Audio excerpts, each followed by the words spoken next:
We definitely not finna do the yo whack shit. I got shit to address, and that's what I'ma do. I got shit to address. Is that the boy? Who is that? The boy that? Who is that? No, hold on. No, wait a minute. Who is that? Hey, you in the homo house right now? You in the homo house right now? Hey, so why you niggas are you in the homo house right now, aren't you? Did you check into the homo house? Did you check into the homo house? Trendy in the homo house. He's trendy in the homo house. Niggas are smart. Shut up. Hey, respect my shit. I said one motherfucking floss. One motherfucking floss. No, so, end the day, you know, this dude out at a room on him in the trailer. Hey, you come off the mic again with all that background. Hey, drop him. I said one floss, that means shut the fuck up. You what? Shut the fuck up. Talk about, nigga. Hey, floss. Drop him. I never had to identify one of your guys on the floor that had been somebody that I don't know. Anybody that you don't know your floor that can get some time. No, I can't. Okay. I did some time. Mike, what was that, Mike? Yes. Everybody, check it out. Check it out. Whether it's the county jail or you go to classification and you go to telling these people you supposed to be this gangster, whatever you supposed to be. You know your homies is on your yard and might need another able body because of what's going on with the politics, and you go to classification and you tell these people you hearing voices and you have panic sessions and you allow them to send you to the peel yard with the niggas in the wheelchairs, right? What do we call that, bro? That's PC. Yeah, if you ain't doing no medical, if you ain't no medical what's name, yeah, you shouldn't be on no medical unit. Well, unless you in the wheelchair, none of that. Yeah. So then, we hear this Especially nigga if you on the every day. gang line. Mike, Why you got your man hear this living in nigga a every double wide day trailer park? hollering and screaming, Mike, about this gangster New York blood shit. So that tells me, nigga, you shouldn't have been over there on that. I got your paperwork. I got your info, nigga. When you told them people, bro, the doctors, you have panic disorders. Then you got sealed files. I have the work. Matter of fact, Flossie, here you go. Fuck it, I have it. All right, contact. Nah, in Texas, that's a violation.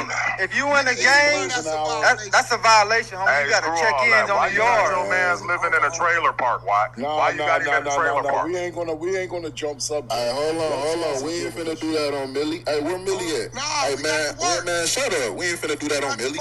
Man, shut up, bitch. We ain't finna do that on Millie, nigga. Faggot ass Ziggy jumping and killing the content. We ain't finna drop Millie without this Faggot ass nigga. Ziggy killing the Listen, y'all fucking up the content. Y'all fucking up the content, first of all.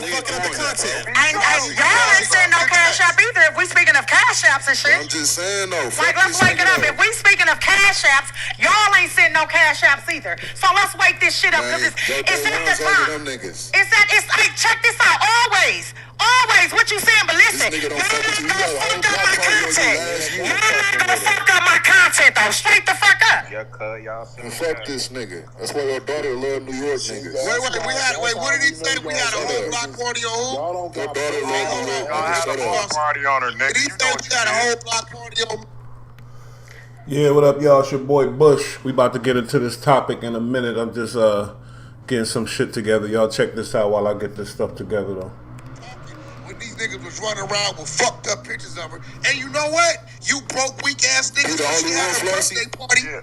You When threw she had out her the birthday room party, He the only one, they Flossie? had to come in here and drop the only 500 one, to get Flossie? you niggas started. He the only one, Flossie? Wag had to come in here after the room had been open for an hour. Nigga, you I'ma let him looking keep for talking. help. You threw her out the Hey, keep room. talking, Freaky Blood. Wag had to come in here Freaky blood, on freaky Flossie's blood. birthday party Bro, and she drop already said you 500 lying. to You motivate you lying, bro. niggas. Okay, that's cool. Nigga, you can't motivate us, nigga. Why you derailing, Ziggy? Why you derailing? Let the content go. You a Shut red up, back. Beast. You got sealed Shut up, paperwork, Beast. nigga. Yeah, you said 500 for my birthday. Let this shit Listen, so what is these niggas talking? I had to come get y'all in the room and put over for us. You got that work right there. 2 sealed files and go to the second page where it says this nigga has panic sessions. And who paperwork is this? That's up. That's Kevin Miller's. Hey, you got Beast living in a trailer park. Exactly. Talk Speak about about that. it. You got this weird ass I nigga don't up know here. where you live. Hiding this nigga Live in a paperwork. house. Okay, so y'all pull Millie up. So pull Millie up. We do. I don't even see him. Where he live. I don't even see him. See, they making this a New York thing again, but we gonna get into the topics. But I ain't gonna lie, this dude, the OG Herb, he added on to it because he really trying to seem like rat his way out. But I don't know if that's ratting or not. Some people might say it's not. Let me hear what y'all think about that. But we're gonna get into that too. I'm gonna read the whole article about that situation in a minute. Ain't no nigga did time, got sealed files, and a medical record says you having panic sessions and you gotta go to the pill yard. That ain't gangster. I done walk 9 prisons. That's PC. And any nigga in any state gon' tell you that. You ain't do none of that shit. That's content. Ziggy, you ain't a good kid, man. How's Fat Albert Day doing? How's your dad doing, Look man? how you got your man's living, Wack. How's your dad doing, man? Wack, look how you got your man's living. He doing push-ups in his backyard, man. Doing bad.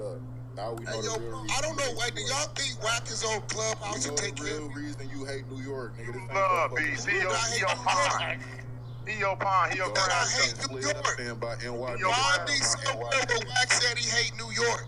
You do hate New York, hater. But you're from Detroit, huh? How are you claiming some New York shit when you're from Detroit? Slow down. You a weirdo, Ziggy. You ain't from LA. You over here chanting New York. I thought you was from Detroit. You ain't from LA. You ain't from LA. Beast, you got Tell me, San Bernardino. tell me, hey, bro. God dang. You in San You know Bernardino, the power beast. move is? Because you from New York, you can't handle me.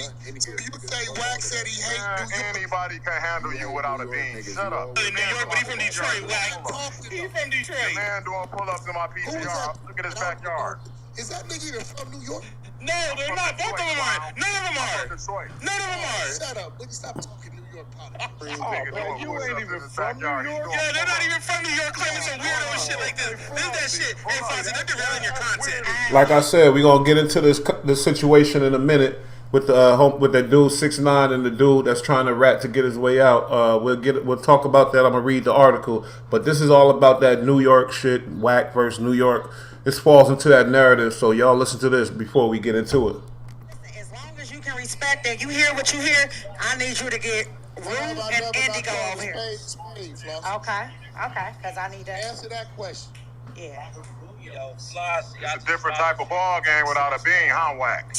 Y'all follow? just want to see that paperwork.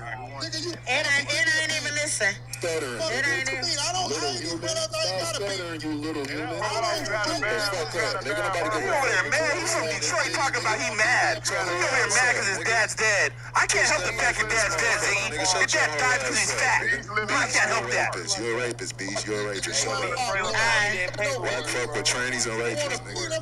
Wack fuck with trannies and rapists, nigga. You act like we give a fuck about a being, Wack. Like that shit makes us stronger. So, motherfucker, we mad because his dad died of overeating. Wack hiding that paperwork. Hey, look. Wack, stop hiding that paperwork, nigga. Stop Albert hiding Day, that you been dismantled Albert Day. He mad at you too because you took his bitch from him, Wack. He mad because you took that bitch Mimi from him. He's still mad. He's still mad about Mimi. Welcome to the mess. Still mad over there, huh? You still mad that you lost Mimi? Cash apps, Your dad died, you lost Mimi, you lost a lot of shit this year, didn't you? You lost a lot of shit this year, didn't you? I ran this bitch from him and back to her baby daddy. That Man, shut up. That's why your daughter loves New York, nigga. He mad at us because he lost his Ran bitch. through by a New York nigga and Kimberly fucking with 60s, nigga. Shut up, Order nigga. is trained, Your enemies just in your household, bro. Your Hey, enemies one is all floss while I get a quick reset. One floss while I get a quick enemies all reset. up in there. One floss on floor. One floss while I get a quick reset. Wack, shut up. One floss on flossy, bitch. One floss on flossy, nigga. Hey, shout out, hey. You ain't nobody. Do your thing, flossy. Do your thing, Albert flossy. Day, where the content, Albert Day? Where the content, Albert Day? One floss. Flossy, one floss. y'all wasn't gonna say nothing. One floss. One floss. One floss. One floss. Number not in your mama's One phone. floss. One You don't want to floss. preach about that, Flossy. Play these games. You don't want to play these games. Detroit's finest motherfucking Ziggy, Albert Day, Fat Albert Day, Jr. I got all the text messages. The 662 number, Fat right? Albert Day, Jr. Yeah, okay. Hey, That's Fat Albert Day, Jr. His dad died last year. His dad died from eating too much. Hey, listen, check this out. Hey, look. Wack, y'all, I said one motherfucking floss. You got me up out of your room last night, Wack, when I went crazy. You get what I'm saying? We gonna respect the one floss. We gonna do a quick reset, and we gonna Hurry get the this fuck motherfucker back up and jumping. do it. Like, for real, for real. Because, Beast, I want to address you about some shit, too. Like, I'm not gonna let that shit slide. I want to address you about some shit. Because I'm not with that little 50 shit. Like, you know, I thought we was cool and shit. Okay, let me do it. Let's get this reset. Let me get this quick reset. Okay, we up over here in A. Yeah, while she do the reset, you know, like I said, we're gonna touch on this topic. It's a lot of people misguided on what ratting is and all this type of shit, and a lot of people turning this into a New York thing. Or really, well, as we listen to this argument, nobody on there is from New York, but they talking about New York. But why they talking about New York? Because, you know, we New York. New York is New York. But this shit right here that we about to get into, that topic, man, this dude is supposed to be a super OG blood. And man, it's looking crazy, and this is another strike on my city. I ain't gonna lie, because you ain't finding this type of information in other places, or maybe it's because we New York, so when the shit go down, they on us. But we gonna get into it though. I'm telling you. So listen, check this out. Respect my shit like I respect your shit. That's it. That's it. Respect my shit like I respect your shit. Well, I ain't the one that even mentioned that. I don't know who mentioned that. So, like, I'm just like, because they always running. The numbers ain't up over here until you come in. These bitches been up all fucking morning, nigga. When you ran up in this motherfucker, 1.1 already came through this bitch. Straight the fuck up. Hey, let's get this. Hey, listen, wait. We gonna get the reset. Flossie, you annoying as fuck. Hey, listen, have a content? If you think that this content been about you all day, I've been exposing niggas all fucking morning. Stop playing. All fucking morning. I've been exposing niggas all day. All day. I've been exposing niggas all fucking day. We ain't gonna do that. Hey, listen, you should have been here for the party. You should have been here for the party, but we gonna do this. Pardon me, y'all. Just gotta handle some business. Bear with the God. But wait, I'm not done exposing. I'm not done exposing, though. That's the fucked up part. I want to get on B shit next. Let me do my reset. People. Shout out James Hudson. James Hudson, my boy. Well, first of all, I'm not talking about exposing you. I want to address you about the fake shit you was on last night. So what you mean you want to find out how I'm exposing people's? I'm trying to figure out why you so upset when I brought you up. Why are you mad at me when I brought you up? The same way I'm exposing niggas, the same way you a fucking whack sit up over there and expose niggas. Bring you up, and I'm mad at you. How are you gonna take that? I brought you up. I brought you up. You went and got your big one off, and then you got shot. I don't understand how that shit is. Why you all right. You did your big one on a big stage. It'll be hard to expose a nigga. The fuck? You did your big one on a big stage, and you're mad at me because I brought you up? Hey, B's, like, listen, chill out. You was on some fake shit. When I left up on Why was I fake when I brought you up? If I was fake, I would have never brought you up when you said bring me up in the back channel. Hey, listen. And I brought you up. So how am I fake? I was being a real motherfucker bringing you up. Did you get your big one off on an admin on the other side? Didn't say shit, but you did that. So I'm trying to figure out how I did you wrong. This morning, what did you say in the chat? Let's wake it up. What was that? You got a CL5. What you say in the chat this morning when I came up over there?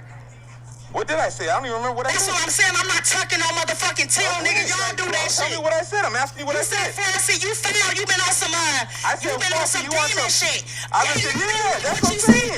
Now you know what you said. Am I lying though? Was I lying about it? Listen, that's was I lying about that? regular shit though. How am I gonna tell you, hey, Flossie, you on your savage? That shit is a mess. Check it out, it's your boy Bush. Hold up, I'm about to get this camera shit together. But man, you know what I mean? The topic at hand, some shit, you know, with all this New York. You know, I'm gonna touch on the Fat Joe a little bit too.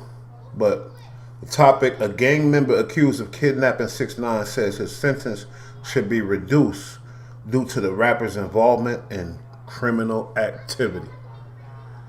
So, this dude, Harv, or what's his name? Anthony Harv Ellison.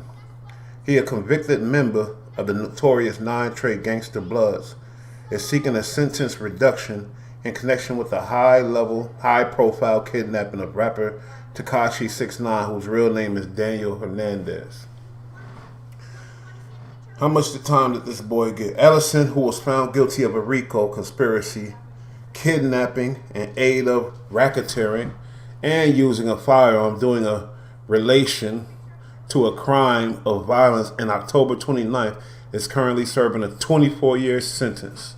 They hit that boy with 24, the dub with the 4 on top, and he not digging it. He trying to get the fuck out of there. You feel me? Let me look up some content on this dude real quick, cause this is kind of crazy how and people ain't gonna consider this telling. The man, he was down with the 9 trade, and y'all know the whole situation with that, and we all know what Tekashi did. You feel me? But how is this not telling is what I'm saying. Hold up. Let me pull up the actual case and see what the hell. Because a lot of people went down for a lot of years during this situation. And, man. But the thing is, once you get that time, homie, you went out. They said he went out like a G. He was an OG, one of the founding members. But at the same time, if you did, you know what I mean, you already caught the bid and everything else, it's too late for all that. Or is he just trying to try some shit to stay in the media to get some hype around his name? You know what I mean? I don't know, but it's really crazy how all of a sudden, how long he been down? Homie been down for a minute already. He been down at least, what, 5 years or something like that? So, but basically he was one of the big dudes of 9 trade. That's what they saying. So how does this affect the game? How does this affect New York? How does this affect Tekashi? I doubt that. But they saying he the one that was really behind the kidnapping, the one that really made things go down. You feel me? Let's check out this little video real quick. Hold up, my bad. Shit. It's worth 1,000 words, so. I just want to see. It said an idea of homie who's really trying to pull this.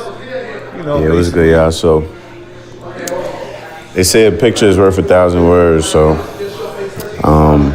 You know what I mean? This is like a series of stories about my man Harv, Anthony Ellison. I'm gonna start off with this picture of Mike Tyson.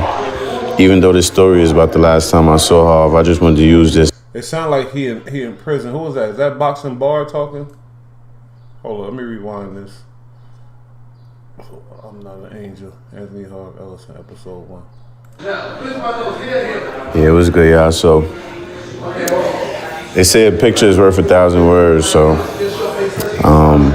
You know what I mean? This is like a series of stories about my man Harv, Anthony Ellison. I'm gonna start off with this picture of Mike Tyson.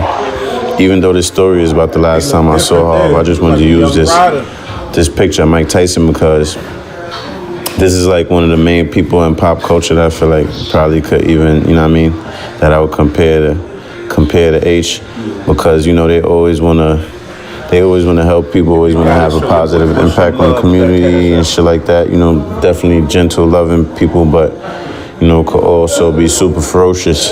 So, you know what I mean? It's just funny that they met and that they, you know, that they acquainted. This picture right here was taken at a family member's house, so it wasn't like no backstage or shit like that. But it could have been because, you know what I mean, Harv, you know, hood nigga from the Stav, heart of Brooklyn, but, you know, just being a leader and just making an impact and, you know what I mean, just moving and grooving through his time. He done brushed shoulders with some of the biggest people in sports and entertainment and business, you know what I'm saying? So the fact that, you know what I mean. So he was aligned with all them dudes, probably Bimmy, the real 50 Cent, all them OG dudes you hear about that fuck with Tyson, you know what I mean? He was aligned with them, yeah. So we know he one of them dudes with the history. We know he got the history. Mike Tyson, him and Mike Tyson, I feel like got mad similarities, but they happen to know each other and stuff like that. So I feel like, you know, that's not that crazy. But anyway, yeah. So I just wanted to talk about the last time I saw him. That's her Harv. I don't know how to really say it. Shit. 9 trade Gangsta Blood. You know, when it went down with 6ix9ine, he was one of the main ones from the research that I did, that, you know, was pressing the buttons on certain situations. I think they trying to say he pressed the button on the kidnapping. They trying to say he the one that really behind it, and he let that thing go when he had to. in regards to that kidnapping and shit like that. So that's him right here. This is an old picture, but this is him right here. Now they hit him with 24 years, and he's saying Tekashi was partially responsible for this kidnapping. This is all some bullshit, because I don't think Tekashi will ever get in no trouble for this case as long as he keep his nose clean. But we'll see. You know, he got lawyers, and I'm sure he got somebody with some money behind him. So was actually in the courts, his sentencing date. So he's serving like 20 plus years. My bad, yeah, I was mad shit in the background, but I don't never get no downtime just in general. So, you know what I mean? It's always gonna be something in the background. But yeah, the last time I seen Harv was in the courtroom. I remember I was sitting in the second row, and I remember. I really want to know who this is. Is that Boxing Bar? This is somebody from Brooklyn. This is somebody that's incarcerated, because I'm hearing the background. But, you know, I went in there, there's like, sir, take your hat off. I was like, damn, you know what I mean? I ain't had no haircut. My shit was fried. And, you know what I mean? I remember thinking, like, you know, he's going to be good. I was super positive, like, yo, he's going to be good. But, you know, now he got 24 years. But the only thing that he ever said, actually, to the judge or to anybody, to any authorities, was, yo, I'm not an angel, but I'm not a monster either. So, I don't know, I thought that was just kind of profound, you know what I mean? Because that kind of speaks to all of us, all human beings, like, you know what I mean, the duality of human beings, like, we always got sides to us and shit like that. So yeah, man, it's just the first story of a few, you know what I mean? Anything you want to say, I could pop the shit in the comments, any, you know, jokes or whatever. I think he knows Harv Ellison Part 2, we about Thanksgiving. Let's see what's up, because this ain't really what I was looking for. Leader non-trade Gangsta BLOOD sentences 3 life sentences. No, that's not her. Wait. Luke Mack. All right, let's see what this is about right here.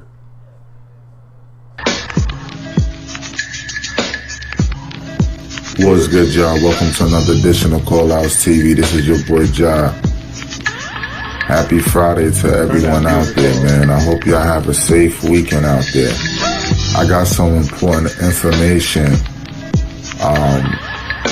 regarding Harv, one of the members of Treyway that was convicted back with Shotty and them a few years ago. I got some important information that I think y'all might want to hear. So according to Hip Hop DX 6ix9ine,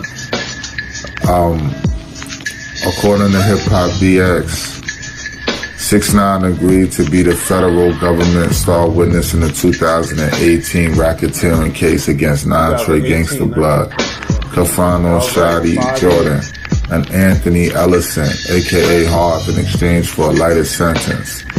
Ellison, who was accused of kidnapping. Okay, he's talking about the same shit I'm basically speaking on. I want y'all to hit me in the comments, like, this shit is kind of confusing as far as y'all think this is ratting or not. You feel me? Like, he's hitting the, I guess, I don't know if he's sending letters, because when Taxstone sent the letter, they said he was telling. I disagree with that.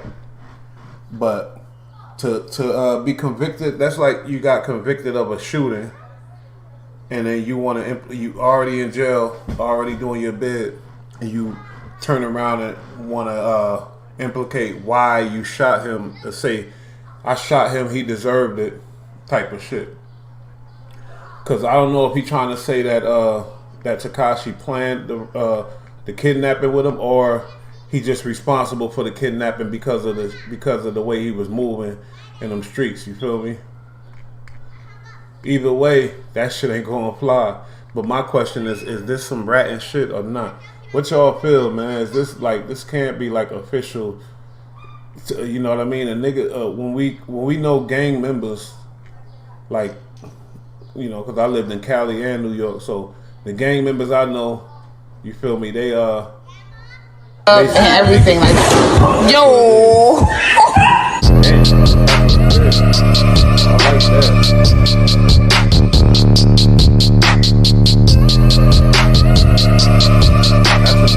That's a different kind of intro. I said it, I'm in the 215 mobility. I got some smoke for y'all, it answer again. So 6'9" convicted kidnappers charged with running a smuggling ring while in prison. Tekashi 6'9" was the star witness in the 2018 racketeering case against the non-Trey Gangsta Bloods, Kafano Shotty Jordan, as well as Anthony Harv Ellison, in exchange for a lighter sentence. It appears Ellison couldn't stay out of trouble while he was locked up in federal prison. According to Complex, Ellison is named in an indictment involving an alleged smuggling ring at the Metropolitan Correctional Center. The indictment also accused... Yeah, when you a gang leader, you know, and you in jail, I ain't gonna, you know, whatever, a quote-unquote gang member. When you in that thing, you know, things happen and they looking for some leadership on when it come in, because it could cause a lot of bullshit if it come in through the wrong hands, if it come in the wrong way, if it's under the wrong person. So, you know, drugs is power in prison, and the dude with the power is going to be the dude that's calling the shots, no matter who bringing it in or whatever. That don't mean it's going to stay with whoever's bringing it in. It's usually coming in to hit the big homie. The big homie is you know, putting it out there in a certain way to where it's respectable, for lack of a better term, but you know what I mean, to where it's like it stays in the gang and the gang keeps the power. But when the drugs get out all willy-nilly and anybody could get it, then shit get real crazy, and that's when you get into prison riots and shit like that. So I could see a dude like him with what they say he is, you know, making moves in prison to get that money, because that's what it is when it comes to these gangs. Gangs is about money, just like the mob, just like everything else. Money. So when the money's being made and you a so-called gang leader, you gotta have a piece of that. You gotta touch that. So yeah, I could see that. He was his former unit secretary at MCC, Sharon Griffith McKnight, of trying to influence the judge prior to Ellison's sentencing by claiming he was a model inmate and has grown tremendously. But Griffith McKnight had been allegedly aiding Ellison in 10 other bribery schemes and smuggling contraband in the Manhattan facility. The alleged contraband included controlled substances such as Suboxone, oxycodone, and K2, phones, alcohol, cigarettes, and more. Here's some actual court documents of this indictment of the smuggling inside of this Manhattan facility.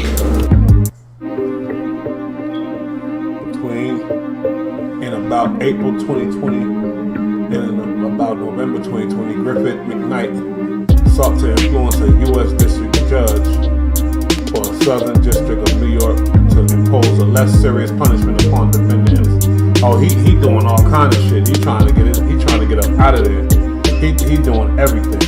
During Ellison's sentencing proceeding, which followed Ellison's conviction at trial for various federal offenses, including racketeering conspiracy, kidnapping, in aid of racketeering, and miming and assault, maiming and assault with a dangerous weapon in aid of racketeering. Griffith McKnight, in her stated capacity as a unit secretary of the MCC, falsely reported.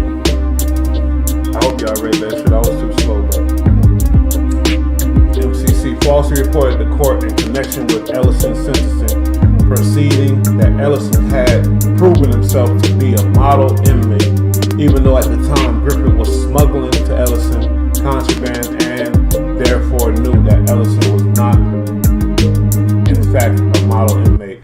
So that's usually a thing too, you know, with leaders and dudes that's, you know, got leadership qualities, especially in the gangs. You know, they get a female that's gonna help him out. He had a girl in there working, and she was basically telling the people, yeah, he's a model citizen, he's been good, but at the same time she moving to work to him, and I'm sure she got a little piece of change off of that, and I know she got some of that prison D pause. So, you know, she was well compensated, but she wasn't slick enough because she got caught. Griffin was smuggling to Ellison contraband and therefore knew that he was not, in fact, a model inmate, as set forth and further alleged in Court 5 below. Citing Griffith McKnight's letter, among others, the preceding judge stated that Ellison's purported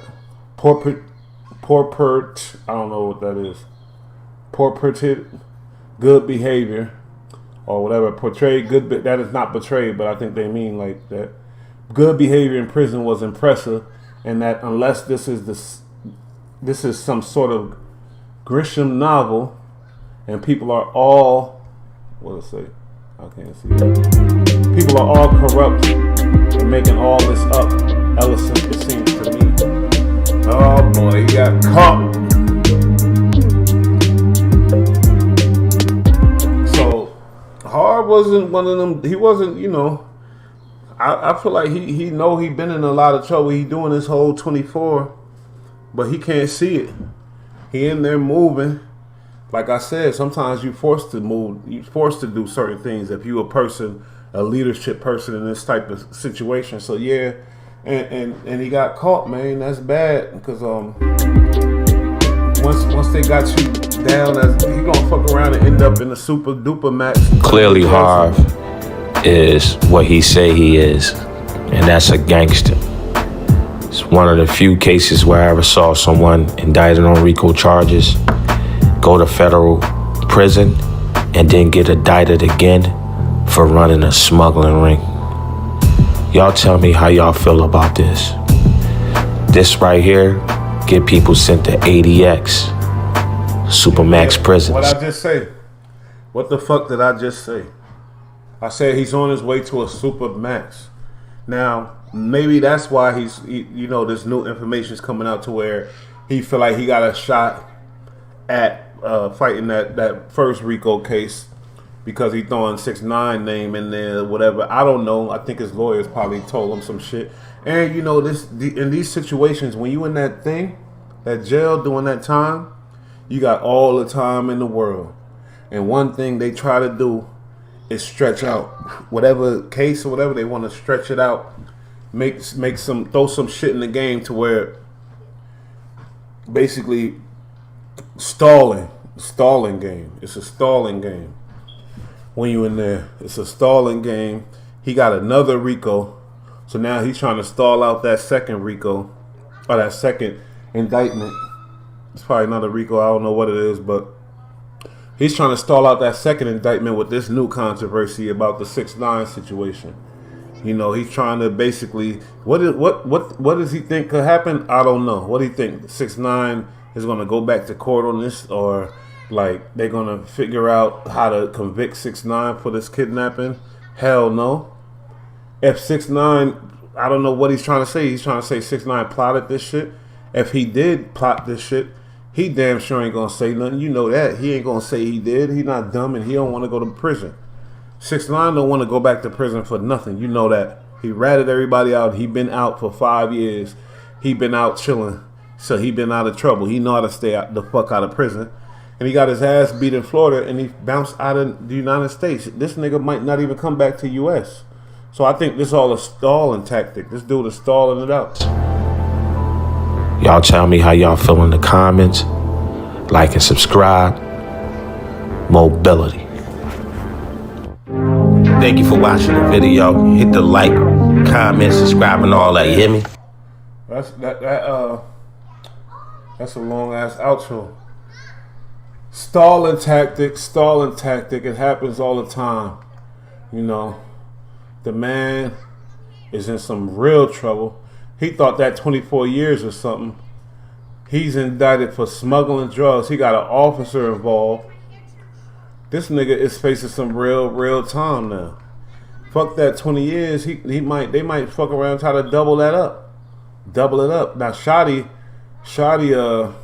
he been real quiet, but in the beginning, these dudes was talking like Shotty was basically Hip hop uncensored is the vibe, so subscribe. Hip hop uncensored is the vibe, so subscribe. Oh God, driving Sam and right passenger side, and you heard it out the mouth of the greatest rapper alive. Go gang.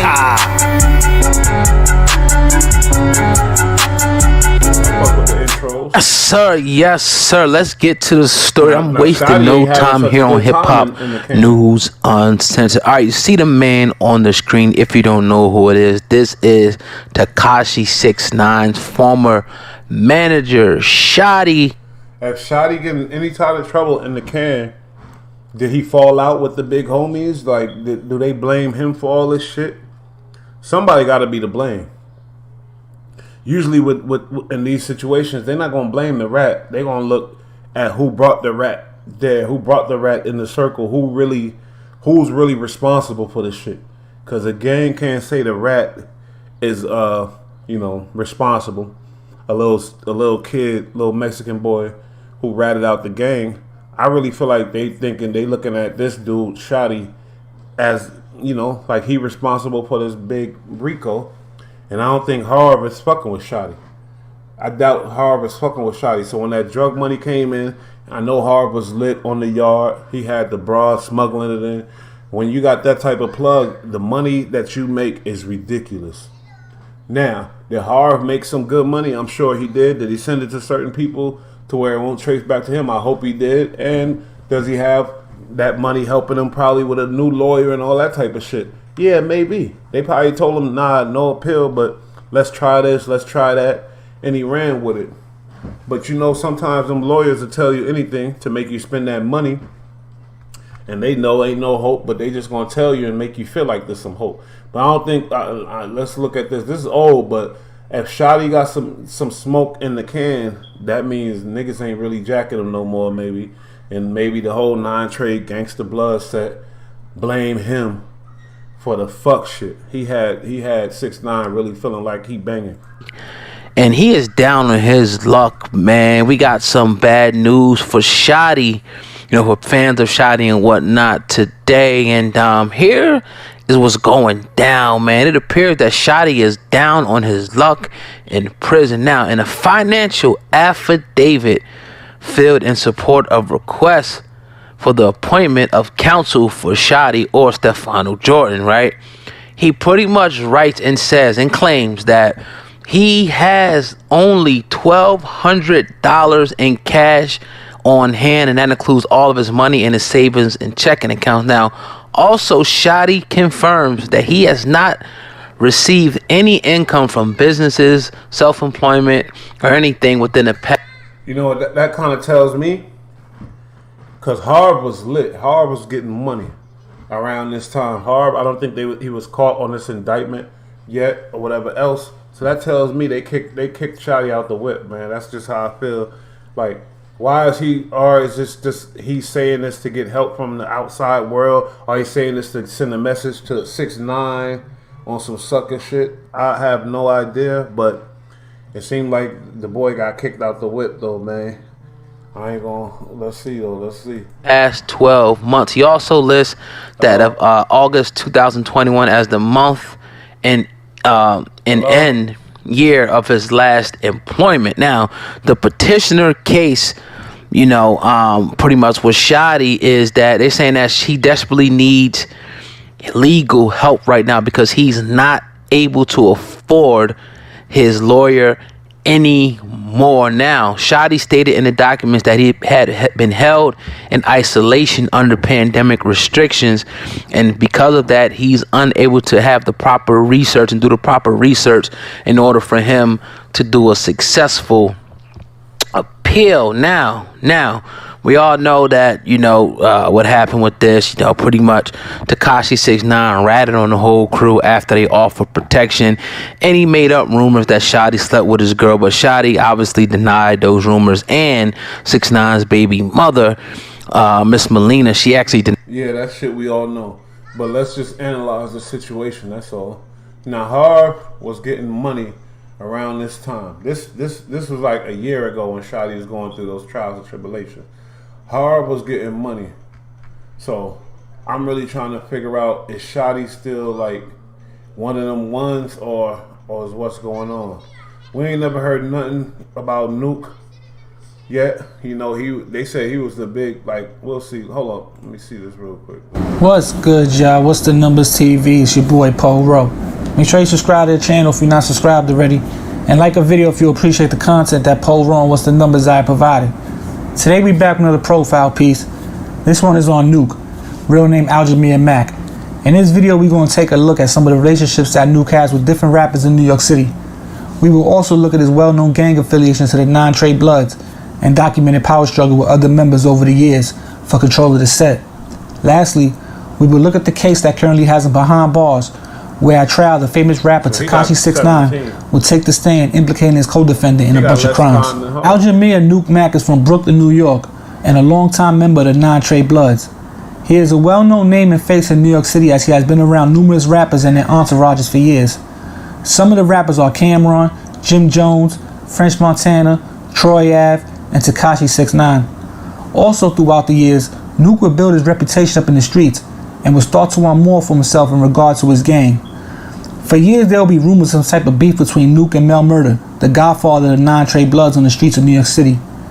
But unless you had some inside info or knew a member, not too many were privy to that information, and often within a gang, two members will beef, but eventually if it starts to get out of hand, other members will step in to end the problem for the better of the gang. So besides the occasional street tale of someone's house getting shot up, or someone getting shot or stabbed over the beef, for years we will never get a confirmed story on the Nuke vs. Millie beef. But all that would change in the last couple years once Treyway would get indicted and testimony detailing the issue between Nuke and Millie will be made public. Also, somewhat around the same time, another Non-Trey Blood member named Snow Billy will hit YouTube and IG speaking on a bunch of Non-Trey business, the Nuke and Millie beef included. CEO Chris, a Non-Trey member who was also working as a confidential informant for the government, would take the stand and speak on the origins of the rift between Nuke and Millie. He would also speak on some situations that took place between the two during that time. The start of the beef, according to him, was when Mel Murder and incarcerated Non-Trey leader Pedro Magoo Gutierrez had a disagreement, and Nuke ended up siding with Magoo. From there, he testifies that things escalated when Nuke went to Millie's block drunk and shot at Mel Murder with a shotgun. Later, he says Nuke would rob Mo Murder, whom Melly looked at as a close friend, for his watch and Range Rover. Nuke posted a video on Instagram showing off the watch and truck. Yeah, a lot of info, a lot of stuff that we know. I really want to know the status of Harv in the game. And because if he's like one of the big whatever, maybe he put the word out that he's going to do this, but maybe this doesn't involve taking a stand. Maybe this just involves basically him, like I said, stalling. The dude got another indictment in prison for moving them things in the can. So you got to realize this is all about, like, they want to stall it out. The lawyers want to stall shit out, try to figure out ways to fight it, figure out ways to keep them paid. Them lawyers want to stay on the retainer, so they gonna do whatever they can, and they gonna sit there and sell a dream to Harv. But Harv, if he a real leader, he ain't stupid like that. That's what I'm saying. Like, he can't be that dumb to think, this is gonna work. What y'all think? And with all this shit going on, everybody gonna say the boy ratting. Cause anything close to that is ratting. Y'all heard what they said about Tax Tone. That's what I'm saying. They said he's a rat. And all he did was write a letter. All his lawyer, I think his lawyers, look at this. I put in Brooklyn shit and whack come up. But I know I'm a part of that too. But what I'm saying is, with the boys' lawyers, they all want to stay on the damn retainer, man. That's all they want to do. So ain't too much information on Harv. I seen some long interviews with like the Bloods when they went to Queens Flip and all that type of shit, and they spoke on Harv. They said, I think they all I remember is they said a bunch of good about him. But right now, the boy's back on the chopping block. So wait a minute. Let's go back to the article. Let me finish reading that article. Cause I guarantee you, them dudes on Clubhouse, they gonna talk about it. Here we go. Harv now contends that Tekashi 6ix9ine's own criminal activities played a significant role in provoking the kidnapping, providing extraordinary and compelling reasons to request a modification of his sentence. The kidnapping, which was captured on video, took place during a tumultuous time in Non-Trey Bloods. Yeah. All right, y'all. Let's get into that little kidnapping video. Let me see here.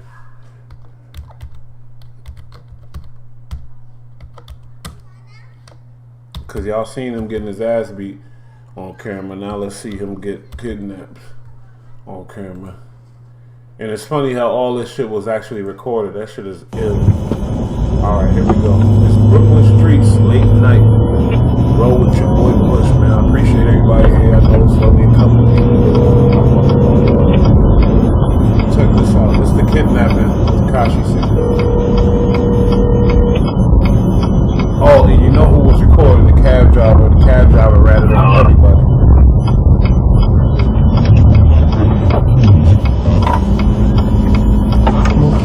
Some streets, that's Bushwick. Wait, is it?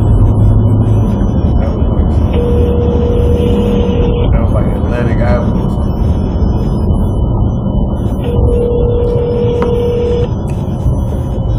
How you going? Like, I never seen nothing like this. How is that?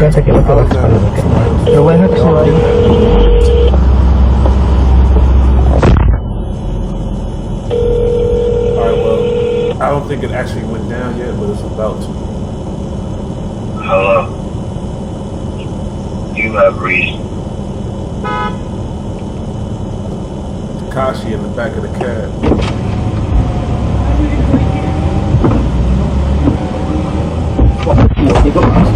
No, chill. Give me everything, nigga. Get out. Get out. Get in the car. Get in the car. Get in the car, nigga. Get in the car, nigga. Wait. Chill. Where your man at? Where your man at? Give me your money. Where your money at? Where your money at? Get in the car. Get in the car. Alright, get in the car. We gonna shoot you. No, you think I'm in the car? Get in the car. Open it. Go ahead. Shop. Open the door. Let me open it. Oh, you know, I'll give you everything. Get in the car. Get in it. That's what I'm doing. Get the fuck in here. Ain't nobody in here. Why are you doing all that, man? You know what? I want to talk to you. About what? About what? About what? Why you ain't holler at you? What you mean, shawty, man? Give me the phone. I'll try to call you, man. I'll put on everything. So why ain't got your number? Because I asked for your number, they told me to change your number. I put it on everything I love, bro. I put it on my daughter's life, bro. Bugging those, son. Oh, you know I'm getting bugging. So basically, Harv obviously didn't know he being recorded. I gotta bring it back a little bit more. I want to hear how he actually jumped in there. It's crazy. So this is Harv. He want a reduced sentence when this is him on this kidnapping. This is him. You doing all that, man? You know what? I want to talk to you. About what? About what? About what? Why you ain't holler at you? What you mean, shawty, man? Give me the phone. I'll try to call you, bro. I'll put on everything. So why ain't got your number? Because I asked for your number, they told me to change your number. I'll put it on everything I love, bro. I put it on my daughter's life, bro. Bugging those, son. Oh, you know I'm getting bugging, son. Hey, I always been right by you. Tekashi, man, and academics bitch ass always talk about Tekashi. He ain't pussy. Tekashi ain't pussy. It sound like it to me, cause he know these dudes. I don't hear no type of realness about him. All I hear is cop and please. I hear sucker shit. But we all knew that. We all, we could understand that. But when people like academics, even Tekashi say, "Oh, I ain't pussy. I'm this. I'm that." Come on, man. Just own up to what you are. A fat, pink pussy. Yeah, but why you do me like that, bro? I always been when you put money in your pocket, bro. I'm scared, bro. I don't know. Things feel like yo, extortionist. Where the fuck is everything, man? I'm on the car with you. Get in the car with us, man. Bye, nigga. Bye. What's the phone? Give me the phone. Get out of here. You gonna talk to him. Get in the car. Go get in the car. Alright, get in the car. Get in the car. You cannot go doing this shit and think you're gonna get a pat on the wrist. Kidnapping a goddamn rapper. Nah, homie. Nah.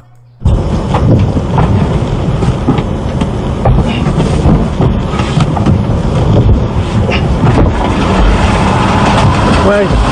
I have to make sure everything good, man. We gonna talk to him. That's it, man. See see the cab driver put on that light. He don't want to record it. He wants to.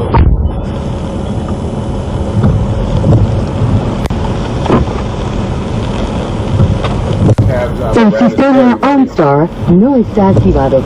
Para activar su servicio, presione el botón azul de OnStar ahora o llame al 1-888-4 OnStar.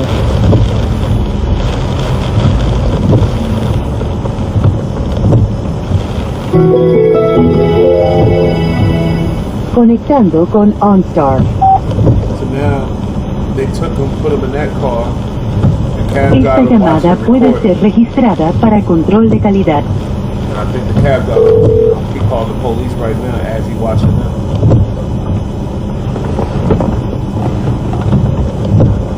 You got a drunken nigga that's Su llamada OnStar ha terminado. Adiós.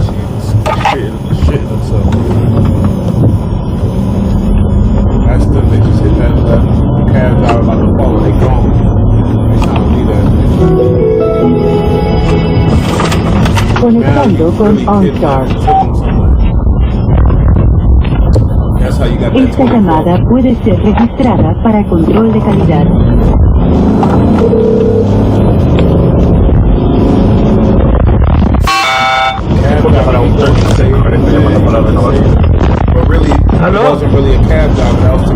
Hello. Buen día.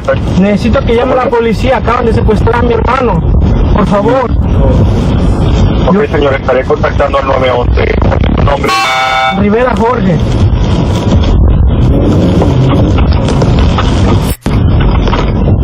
Te pongo una breve espera, yo estoy por la línea, ok.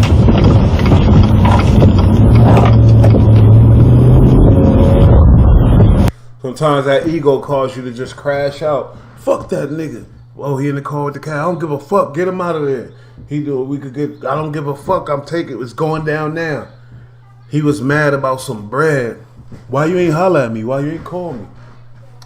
And if he the big dude or whatever, he should have had some little henchmen to do that because he wasn't supposed to be the one there. You feel me? But he was so angry.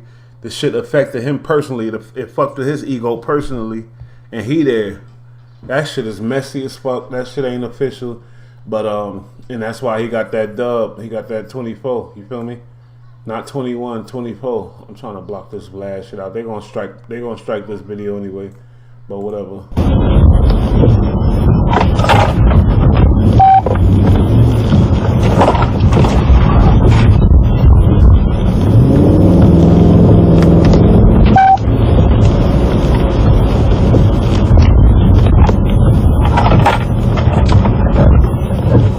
Gracias por esperar. Su asesor regresará a la línea en breve. His boy to call the police, and then he actually called the police too. This is what you call crashing out. Them niggas straight crashed out, nigga. And what they thought they were gonna just rob Tekashi. Not rob him, but they thought they was gonna scare him. And it's all sweet. They thought they was gonna just scare him, and then shit go back to normal. They go back to get their little money. Gracias por su paciencia. Tenga la seguridad que nuestro equipo trabaja rápidamente para ayudarle. Tekashi driver working with them people. CEO, the other dude, he ready to rap off top. They didn't know this information. They thought it was all good, like it was an old 90s Brooklyn where you could snatch a dude out of the cab, and the cab will mind their business and keep rolling. Nah, this cab is obligated. You don't know what the hell this cab driver fighting. He probably fighting extradition. He probably don't want to get sent back to Guatemala or whatever. Gracias por esperar. Su asesor regresará a la línea look, they en parked breve. right there, I think. So the cab trying to find what he should do. That was that dude. So this dude is really on some police shit. I ain't never seen this shit. That's crazy as hell. He actually got evidence to the whole kidnapping. Gracias por su paciencia. Tenga la seguridad So que before nuestro equipo Tekashi trabaja ratted, rápidamente. they got this. So Harv was fucked up. Tekashi didn't have to rap. ¿Únicamente en español? Sí. Alright, he's on the They line. just What else? kidnapped 6ix9ine. Tekashi 6ix9ine? He just kidnapped from my car. don't understand. The what? Tekashi 69. You know Tekashi 69, the rapper, the singer. Yeah, they just kidnap it. We get pulled over, right, by two guys with guns, and they just take it out from the car. Take him? Yes. Where this happen? Yes, right here, around the corner. I tried to keep going. He lost him. When I got too close to him to take the play, the guy come out and I tried to shoot me, so I back it up and I came this way. Okay, show me where it happened. So now he exaggerated lying. He tried to shoot me. The police on the scene? Señor, ¿ya hay policías en la escena? Sí, encontré uno aquí parado. Okay, there's already police at the what's the location? I have 1305 Bedford Avenue in New York, New York. Bedford Avenue, what street is it on? I mean, what's the address? It's 1305 Bedford Avenue. 1305 Bedford Avenue. Correct. Bedford Avenue. So that basically was the kidnapping. There's nothing nobody could do to get him out of that. That was straight, you know what I mean? Clear-cut evidence of a kidnapping.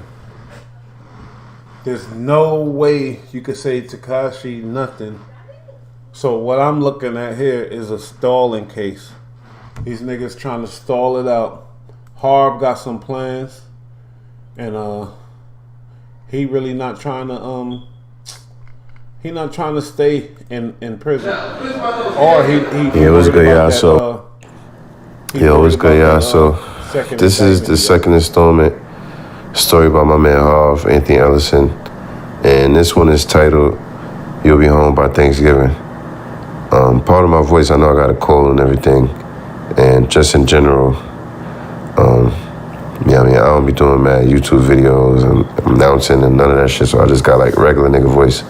But anyway, I wanted to use this picture of Harv and his nephew, just because that's his family and that's one of the closest people to him. That's one of the people that, you know, is like his most favorite person in the world. So the story is called "You'll Be Home by Thanksgiving" because when Harv originally got arrested, when he initially got arrested for what he's serving in 24 years for now, the agent told him, "Yo, man, just help us out a little bit, man. Tell us a little bit of this, a little bit of that, and you'll be home in no time, man. You'll be home by Thanksgiving."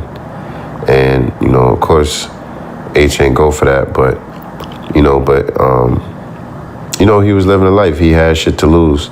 Like in this picture, there's a picture of him in Milan, Italy, with the Clones, two artists that he just signed.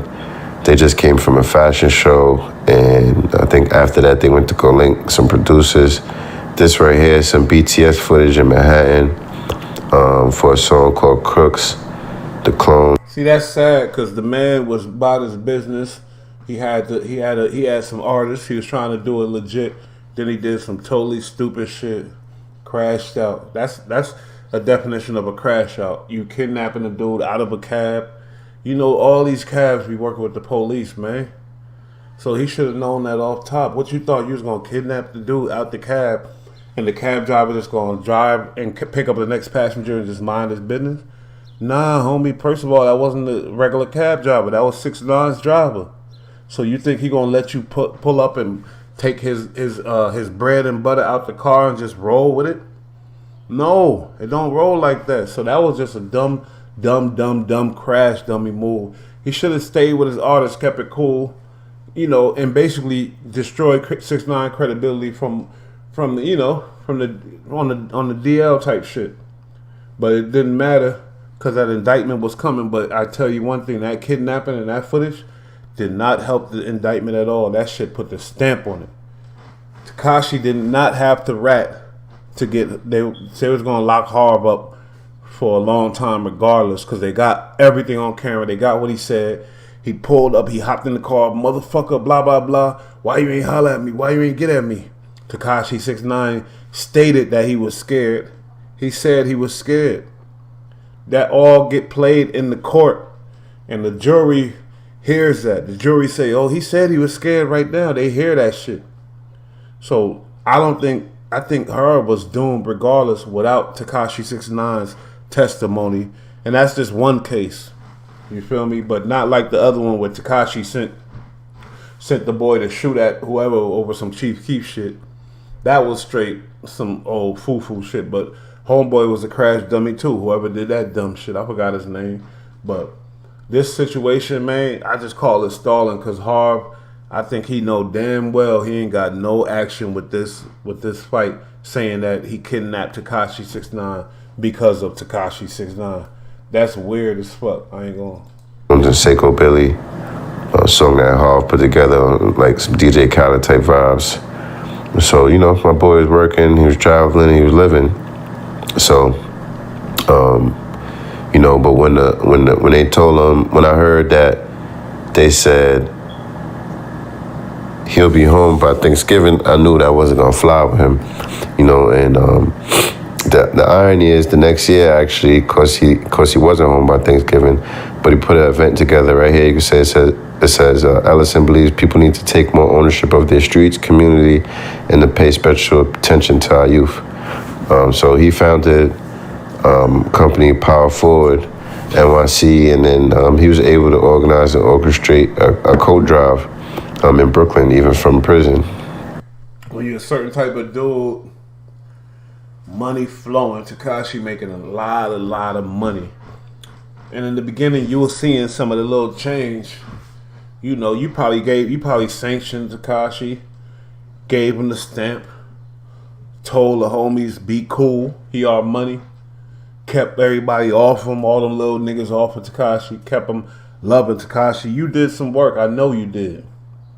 But you felt away because that money was flowing and you wasn't seeing none as the big homie. And you said, fuck that. When the homies was talking about it, you said, fuck that, we moving on this now. Niggas probably wasn't jacking that because they know what come with that. You fucking with a kid that's famous, that everybody know how he look. You fucking with a kid that, niggas, if you not stupid, you know that you play with this boy, you going to jail even if he don't rap. But Harv, that ego, you know, it hit him hard. He was ready to handle business, what gangsters do type of shit. But I would think like somebody like a boss would try to plan it out better, map that shit out right. Because really there was no need for him to do that stupid. Pulling out every cab in the city basically got a camera now. You yanked them, you went in the car, y'all had a conversation in the cab car. That was stupid as hell. You should have got him out the car first before you said one word. I don't know if you planned on murking him or not because you showed him your face. He knew who you was. Y'all was talking. You was like, why you ain't holler at me? Why you ain't holler at me? Like your feelings was hurt. Once you get them feelings involved, it fucks everything up. Your feelings was hurt because he was showing other people more love than you. He was fucking with Shotty all on the Instagram and the internet, moving around, traveling, getting a lot of money, screwing Tekashi of all his little show money, giving him this, taking that. Tekashi giving Shotty money for the homies. Shotty keeping it all. Shotty on all the sites and everywhere like he's the fucking genius creator of everything. And you got the dude Harv in the background who sanctioned everything, who made it cool, who made it good, and he got forgotten about. Typical story that happens all the time. The real one get left in the dust, forgotten about, and then Harv got in his feelings and did some crash dummy shit. And now he in there for 24, you know, and like I said, he was in there getting his money. He had a guard, a female, helping him smuggle the things in, getting paid. Then he got caught on that indictment. Now what do you have? You got nothing, because if you even get caught on some smuggling shit, you already know right now he can't do nothing. They watching him like fucking, they watching him on a microscope. They probably don't want him to have no interaction with female guards. They don't want him to really, because these dudes got powerful minds, man. These dudes that's leader of men, leader of dudes in the streets, even though these street dudes are most of them are dumb followers. Most of them just want to be down. But those are the same dudes that gangs use. The gangs love them type of dudes. So, you know, so he was in there. He got his 24. He was in there trying to do whatever. And guess what? He got another indictment. probably, like I said, got a little money, talking to his lawyers. What can I do? What the fuck? What really can we do? And they came up with that brilliant scheme of some fuck shit. You feel me? That scheme was dumb as fuck, and it's so sad because this dude probably had a genius mind. He had artists. He was out in Milan with his artists, fashion shows. He could have fucking did something for Brooklyn and made us, you know what I mean? We need some, in Brooklyn, we need some G's to back some real artists and to put some muscle behind these artists, but be smart with it. Look at other states. Look at fucking Jay Prince. Look at P and them down in Atlanta. Look at Suge Knight, even though he's down for all that time. But what did he do before he went down? He made an official stamp, Death Row. Treyweight, not official stamp. Y'all fucked up, put all y'all eggs in the 6ix9ine basket, and that stamp is trash. That stamp is fucked up. And it's so fucked up because we New York. We got niggas like Harv, and everybody know. You know, come on, I don't know the nigga, but I guarantee he one of them. He's a respectable dude. He got caught up in his feelings and emotions, and he did some crash dummy shit, which really put the stamp on that. I don't know, it put the stamp on his time. I know that for sure. You feel me? You know, the next year. So yeah, I just thought that was dope, and I think that's just telling of his character and shit like that. So yeah, and just going back to this picture with him and his nephew, you see they both smiling.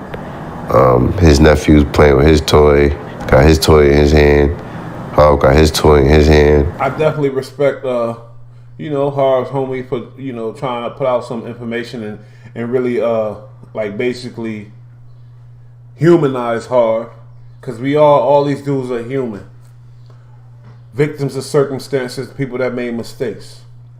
But if y'all know me and y'all been rocking with me, I'm going to keep it 100. I don't give a fuck about who it is or what it is. That was some crash dummy shit, homie. It was crash dummy shit. You have a prepaid call. You will not be charged for this call. This call is from everybody put it.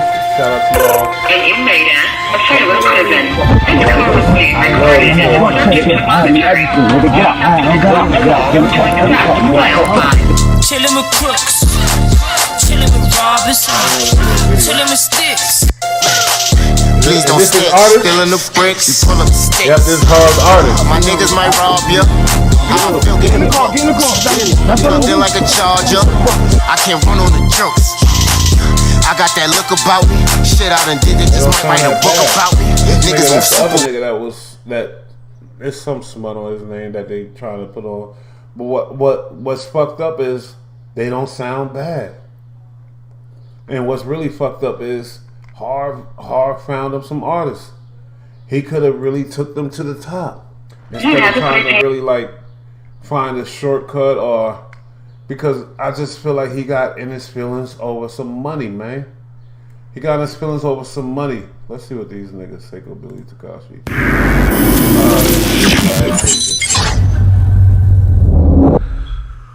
Well, and then Tekashi starts beefing with Chief Keef.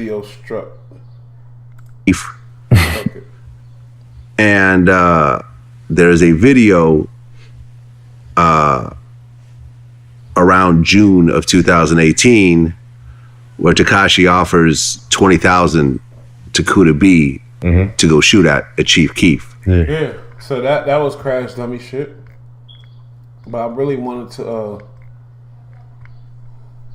So what y'all think though? Basically, is that ratting or not? And how y'all feel? How y'all think Harv's artist is gonna feel about these new developments? What y'all think his artists are gonna feel about that? About him basically saying, and really, I think there's ways around this. He's not ratting. I really believe that Harv in his brain, he this ain't ratting. This is just what it is. And when you're in prison, for a certain amount of time, you start thinking different too. You start thinking different. You start finding the Lord. And you start being like, what am I really doing? I don't really want to do none of this. Hold on, let me see. This song you gotta get. How you bring this back? This is what happened when you're at the desk with bosses. Come on. Yo, look Treyway at shit. That's a real album. That's fire. Nigga came I'm about to break the internet right now. I'm about to put. I'm the first one with it. Oh, nah, look. Fuck out of here. Fuck out of here. You ain't. Let me see. Hold on. Yeah, hold on. 50. Look, 6ix9ine new piece. Yeah, imagine Harv sitting up watching this, watching Shotty spending that money, getting paid. Look at how happy these niggas look. As official as it gets.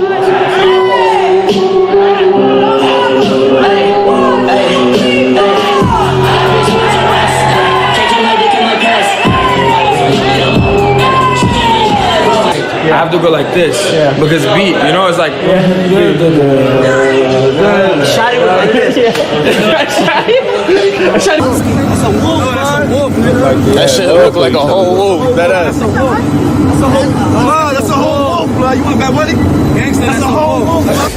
Oh, sorry. This is a girl. Maya. She's. And Shotty wanted to be the star. Shotty wanted to be the star. Shotty wanted to be the one. Dummy. Shotty,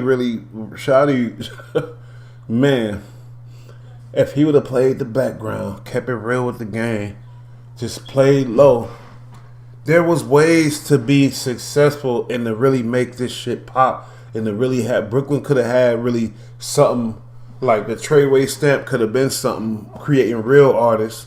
And that's so unfortunate that they fucked it all up, because it ain't just about the little money. It ain't about Tekashi.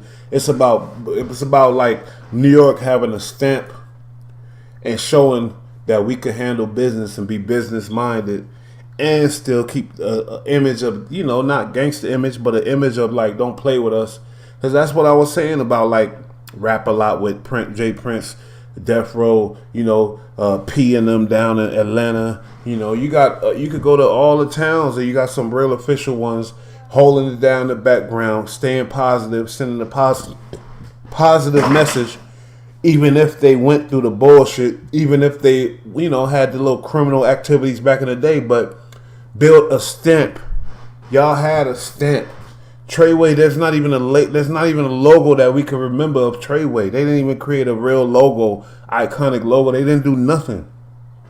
All they was doing was running behind 6ix9ine, dick riding, cutthroating, taking money here, is doing this and that, and not really ready to handle that fucking business, man. It's fucked up, because this shit can't happen again, because this really could have been huge.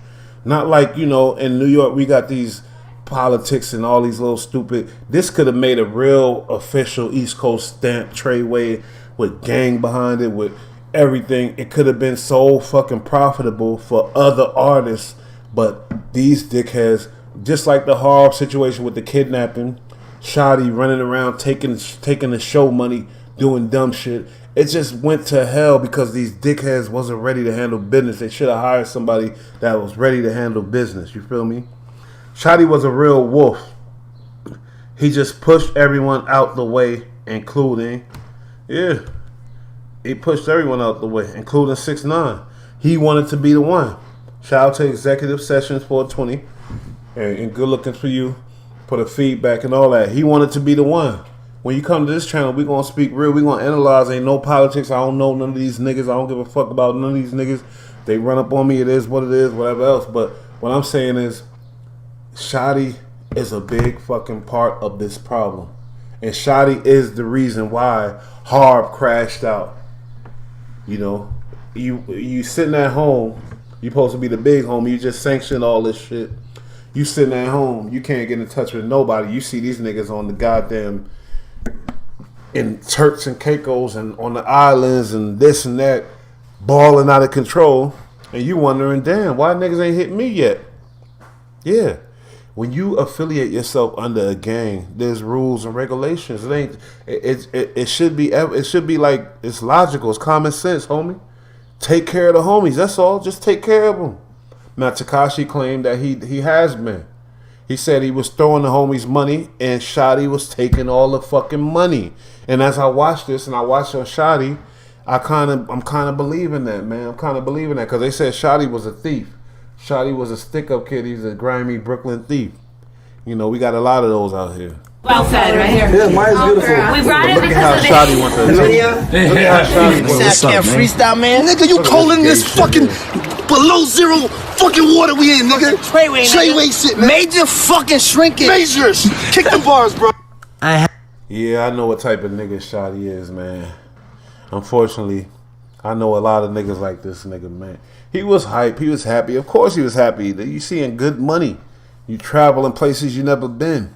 When you put a grimy nigga in that situation, and Tekashi, not to be racist or nothing, Tekashi ain't even black. Shotty is on some shit to where I don't give a fuck about this little Mexican boy. I'm gonna get all I could get. I'm gonna shine, get my money, and do my thing. They over there in they underwear and they draws together, hugging and shit, having a blast. Harv sitting in Brooklyn somewhere in the basement, wherever the hell he was at. Harv was getting money. I ain't gonna make it sound like that, but he wasn't getting the type of money Tekashi was seeing. And the nerve of Shotty. But then when you analyze the politics, you recognize that Shotty, that Harv, they're saying Harv had beef with Mel Matrix, Mel Murder. Mel Murder is Shotty's big homie. Shotty is loyal to Mel Murder. You feel me? So maybe Mel Murder, I don't know, maybe it was like, fuck Harv. Fuck that nigga. Don't give him shit. Kick him out the loop, kick him out the whip. He don't need none of this money. It's still gang, but this 6ix9ine money shit don't got nothing to do with them gang. But that's where they was wrong, because 6ix9ine wouldn't be shit if he didn't have that gang behind him. Bush, so it's Snow Billy. What'd he say? So is, what's that damn heart right there? So is Snow Billy accounts of the narrative to be believed because he always says Shotty was the real goon. Nah, Snow, you can't believe shit Snow Billy say, man. Let's come on, man. For real? Are you serious? You can't believe you gotta really dissect everything Snow Billy say, man. If you got any sense in your brain, you know damn well Snow Billy is a cap master. He talk that talk. He still want to be the super tough thug, but he ratted and he claim it, he owning it. You know, he think he's like Sammy the Bull or something. He owning to his ratting. But we can't believe nothing Snow Billy said. Now I've been watching Snow Billy shit because it's entertaining. I don't take it like I don't believe it, but it's entertaining. When y'all watch me, y'all know I'm speaking real. I'm not. When y'all watch that nigga, trust me, y'all know his cap. Just like any human being could see somebody that's fake and somebody that's real. The one thing Snow Billy was saying that is Shotty is a goon. Yeah, that's what I'm trying to say. Shotty is a goon. He wasn't concerned with with nothing but himself. Period. He was concerned with himself, man, and that's where it was. That's why this whole case was a travesty, because they could have been set. They could have set up an East Coast phenomenal label brand that would have put on a lot of stars. That's why they should be mad. They shouldn't be mad that they punk asses in jail. Whatever. And I don't mean not calling them punk asses, but you know what I mean. Like, they shouldn't be mad about that. They should be mad that they didn't take that opportunity to really, really build something great in the East Coast. Another Bad Boy, but on another level, or some gang. Like, they could have built a great, great brand behind this little boy Tekashi. And you know why? Because they built him to look a certain way. You can't take the credit away from people like Harv, Mel Murder, Shotty, all them dudes that was behind him. They built it up to make him look a certain way, but they didn't understand the power that they really could have did with that. There could have been an East Coast brand like Death Row, like I say, like Death Row, like Quality Control, like motherfucking all that, Memphis, Paper Route, or CMG, you feel me? All that type of shit. We don't have that in New York. We don't got that in New York no more. Even Diddy sold Bad Boy. Now let's just analyze. Look at how happy they were when shit was good. Had my blicky on, so they pistol with me on. I heard that. I heard that. Look at Shotty. Look at I've already heard that already. That's from Freeway.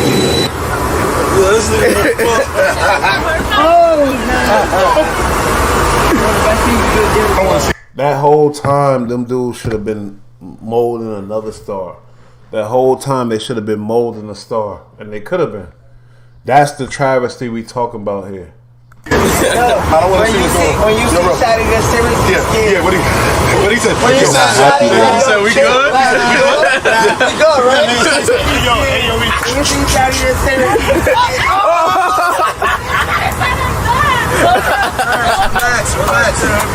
relax. A little cold, okay? Bro, she didn't even touch me. Come on.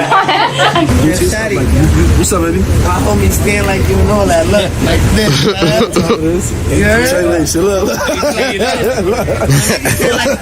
Now look, now you making fun of some real ones. I bet you that little boy will beat your ass, Tekashi. Bet you that little boy right there is way 20,000 times more official than you. But because you got the money and fame, you call Shotty, yo Shotty, yo Shotty. Take a look right here. This is a motherfucking look like a damn officer right here. Look right here. This nigga is an ex something. So he got the power. He feeling, his balls is hanging, paws. This nigga feel like he that dude, and I know why. Everybody know why. And ain't nothing really wrong with that. You think about Death Row, Snoop Dogg. People say Snoop wasn't really one of them type of ones from the set. You know, he got in a little trouble and shit like that, but when he got that, when they did that with Snoop, a real gang member, they fucking took advantage of that. Shug took advantage of that. It don't matter if he was that most ultimate banger or not, but he was a real gang member. Shug took advantage of that. Shug from an opposite gang. Shug a Blood, Snoop a Crip. But Shug took advantage of that situation and put that and made Death Row a stamp just off of Snoop. This what the fuck I'm trying to say that they could did with Shotty, and it would have been huge because Shotty was super huge at the time. I mean, not Shotty, 6ix9ine was huge at the time. Shotty could have did that shit, but no.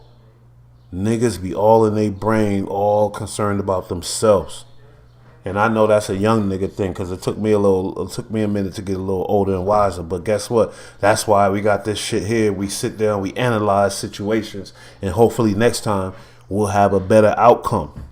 Because if Treyway would have made an official brand and got it going, then got a little drill rapper under them or whatever, unified the drill, got a Bronx drill rapper, a East Coast, a Brooklyn one.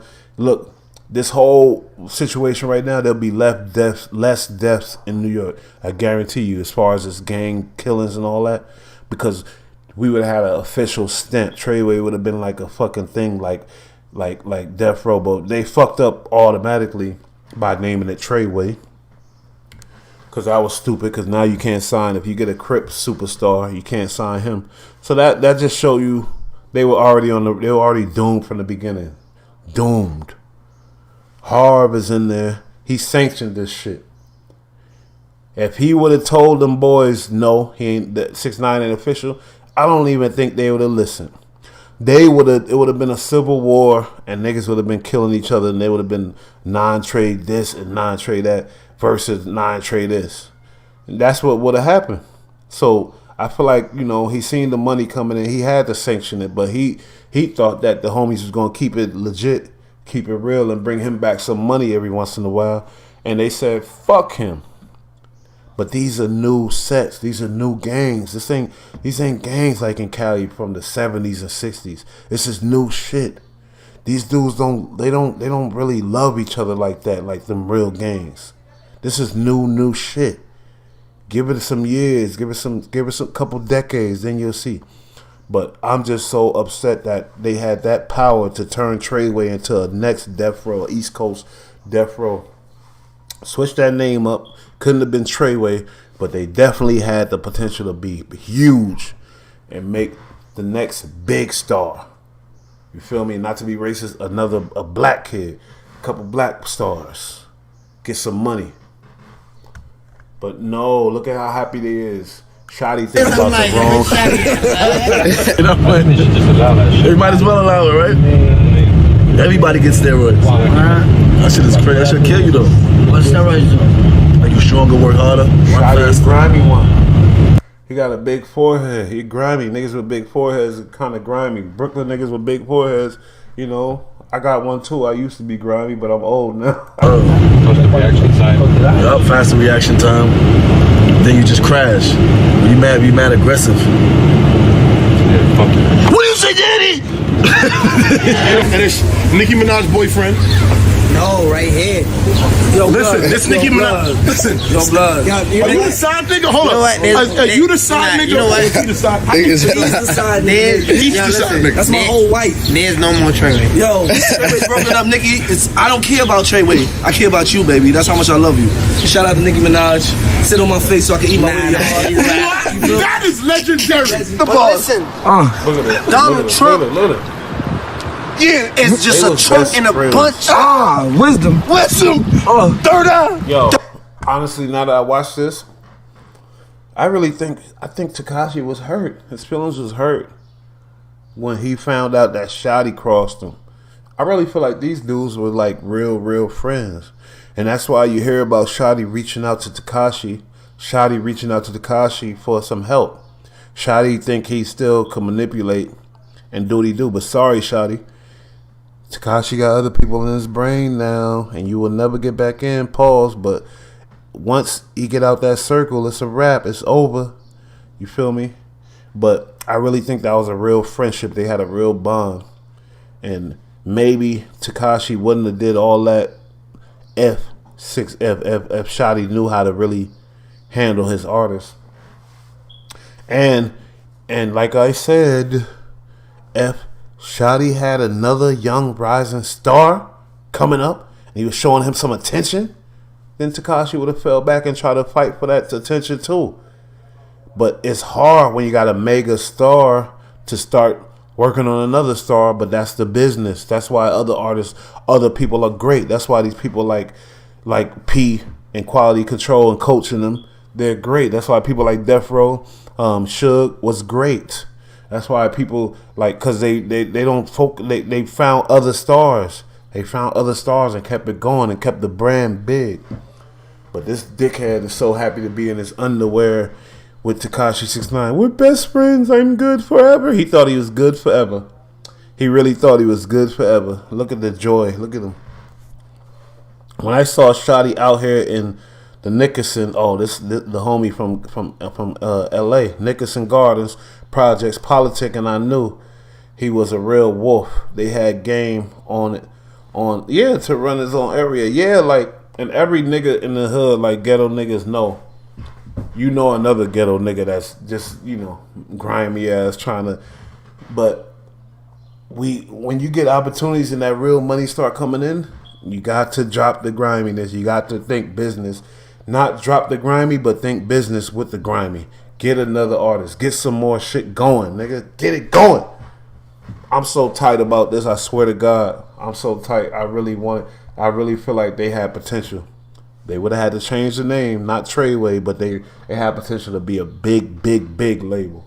Third Eye Chakras, Black Panthers, Wakanda. Shit. Wakanda forever. Oh, look at Shotty right there. Treyway. He loves Shotty. Look, drinking sloppy. Look at that. Nicki, you want this? I know. I do it for you. Yeah. Oh, hey. Oh, shit. Wait. I think cold. Then you got this guy. They said his license suspended. Remember Shotty, I was telling you, I'm like, yo, I'm just happy they boom me. Wow. I'm saying that would have been the talk of the fucking week. Yeah, but the crazy thing is, you think when you die they still give you donkey of the day? You still get the donkey of the day if you die? For Then it goes sure, the Tekashi 6ix9ine that has passed away yesterday. One thing I know is this is a perfect example. And next time that dumb shit ain't gonna happen. You feel me? And even Pop Smoke, he was a superstar. He was a Crip, but he got smoked. That's another lesson that we had to learn. Like, there's certain lessons that's being learned right now, and in the future we're gonna have some mega stars. But hopefully, the people behind it know how to manage these stars. Now, the homie said 420. The 420. Remember when 6ix9ine show that clip, them having the game cornered in L.A.? We know that was a joke. That's because he had those bounty hunters chasing game, embarrassing for game. Shotty got respect for that move. Yeah, you know, gang shit is gang shit. And if you fuck with some niggas from wherever, whoever, and they fuck with you, yeah, you can make some shit happen. Especially if you got a couple dollars, definitely make some shit happen. So nobody really look at that like, oh, 6ix9ine, they official, they had it. It's just all politics and money and shit like that, man. And you know, the bounty hunters deep as fuck. Feel me? And yeah. That was, I remember that shit too, homie. That shit was crazy as fuck. Oh my! Let's analyze this though, cause this whole, why we doing this? Cause we seeing how happy Shotty was with 6ix9ine, and where did it go wrong and went wrong when motherfucking Harv didn't get blessed. Shotty started doing his grimy shit, showing 6ix9ine his true colors. And at the same time, when Shotty showing his 6ix9ine his true colors, Harv is in the background, pissed the fuck off, ready to fucking kill everybody. So he kidnapped him. So 6ix9ine get hit with Shotty being grimy, allegedly taking show money, giving it to, you know, keeping it, allegedly banging out his girl, allegedly just being a grime lord.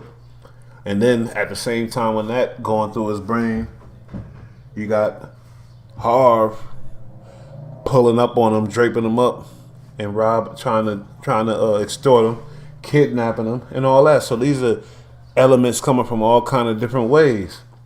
Ain't no telling what Mel Matrix, you know, what other Bloods is doing. Cause when you fucking with the hood, you got all kind of grimy elements coming at you, all kind of grimy ways. So yeah. I could see the pressure. He wasn't ready for that pressure. He's not black, and I'm sorry to say it. He wasn't ready for that pressure, that real hood pressure. And really, he might not have folded if he didn't get arrested because he still wanted to be down. But once he got arrested and he was in that cold cell, and he started to think like, wait, these niggas don't fuck with me. He over here fucking my bitch. I know that probably ain't even true, but he want to run with that too just to make him more upset. These niggas kidnapped me. These niggas did that. They did this. They did that. Fuck them niggas. I'm ratting. He told his mommy, I don't know what to do. I want to come home. Mommy said, fuck them niggas. Rat and come home. And you still gonna have some money. You can still rap. They don't know. They don't understand nothing about no snitching, none of that. And that's what he did. But why are we talking about this? Because Harv, how could you be so naive to not know that this was going to happen? It blows my fucking mind. It blow my mind. But sometimes, you know, us Brooklyn niggas, we get real ignorant. We like, fuck it, I don't give a fuck what happened. I'm doing this. I don't give a fuck about jail, none of that. This shit is going down. This nigga violated. Y'all don't want to do it? Y'all ain't with it? Fuck it, I'm going. And I know that mentality, you feel me? Shotty getting too close to his girl was the worst move he made. I think 6ix9ine was okay with them stealing, but once Shotty cozied up to his girl, yeah. The feelings is in effect. But, homie, executive sessions, do you really think that stopped that's the reason why he ratted? No, not at all. It just helped it. It helped it. But the boy was gonna rat anyway. That's not why he ratted. It did help the situation, but the boy was gonna rat anyway, and he's probably gonna do it like a little church mouse, like most rats do, and they go and hide and whatever else. But how can he do some church mouse ratting and hide? He can't. He's a big star with fucking rainbow hair, who has smoke with every gangster rapper across the United States. He could not go rat and then go hide in the corner. He had to rat and then come out like he did. That was his only choice. His only decision. Now you got people like Whack 100 backing that fuck shit. But what I'm saying is, yo, let's really analyze though. I'm still stuck on this Shotty shit. So let's watch some more. They was happy as hell together. They loved each other, yo. They loved each other. Hey God, that's I told him so. Going on, man. Skinny from the 9. Fuck, we living. Shotty from the 7. That was going on. 6 from the 9. You feel me? Oh shit, I can't swim. J-Wing. If y'all get Tati to 20 million, I'll fly right now to O Block. O Block, gang. Oh, gang. If y'all get Alshon Martin to 1 million today, we leave. Nigga, I'm driving him to the airport, nigga, right now. And y'all can kill him. Yo, look. I'm wearing Hanes still. Thank you for that. You know what I'm saying? Thank you. Still wearing Hanes. I think he ratted, but he wasn't a real wolf, and that was their fault for allowing him to get too close to the game. Same mistake Suge made with Tupac. Oh shit. Well, you made a good point, but Suge didn't make that mistake. Mob Power Rules made that mistake with Pop, not Suge. I think Suge just was like, you know, it's my boy, he a rider type of shit. But the mob, they took it, and I think they took him under the wing, and they don't want to admit it now because the niggas that really took him under probably dead. Buntry and all them niggas, those the ones that took him under the wing. They all dead. You feel me? Neckbone, all them type of niggas. And that was a mistake. Every gang that takes a nigga that really ain't about that shit under the wing, deal with the consequences and the repercussions. And really all these gangs are lucky that they don't do no damn cross country indictments on motherfuckers. Because there's dudes out here claiming all kind of West Coast gangs. In Brooklyn, you got Grapes, you got this, you got that, you got Brims, you got all these gangs that originated in West Coast, and these niggas is getting active. They getting into some serious business, and it's amazing that there's no like, you know. I understand that'll be a lot of work, and it's fucked up to really do that, to take it all the way back to the roots, to be like, why is this gang out here? Let's go back to the. You can't do that, but I'm just saying, when you put on gangs other states, you're gonna have problems too. All kind of history gonna come out, all kind of shit that y'all ain't want them alphabet boys to know is gonna come out.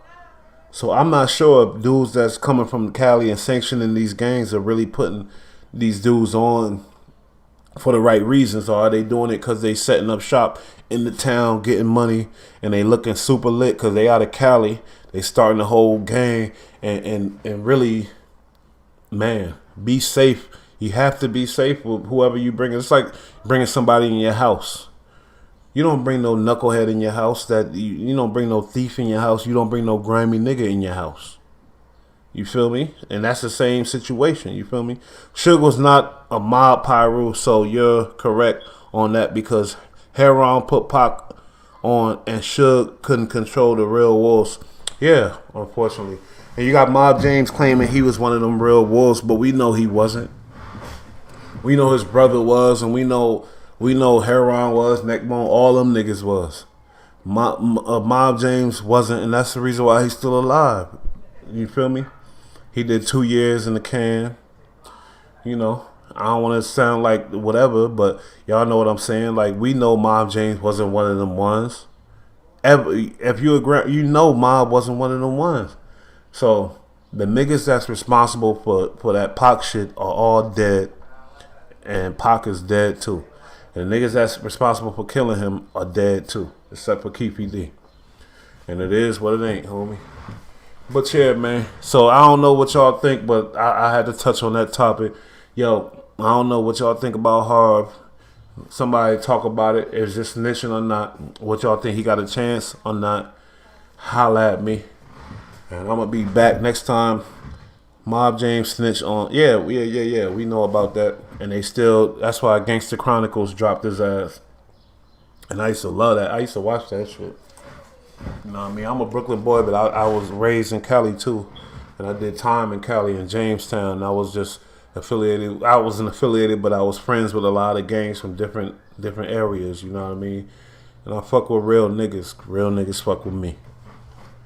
And it is what it ain't. But you know, we touched on that, and that's how I feel.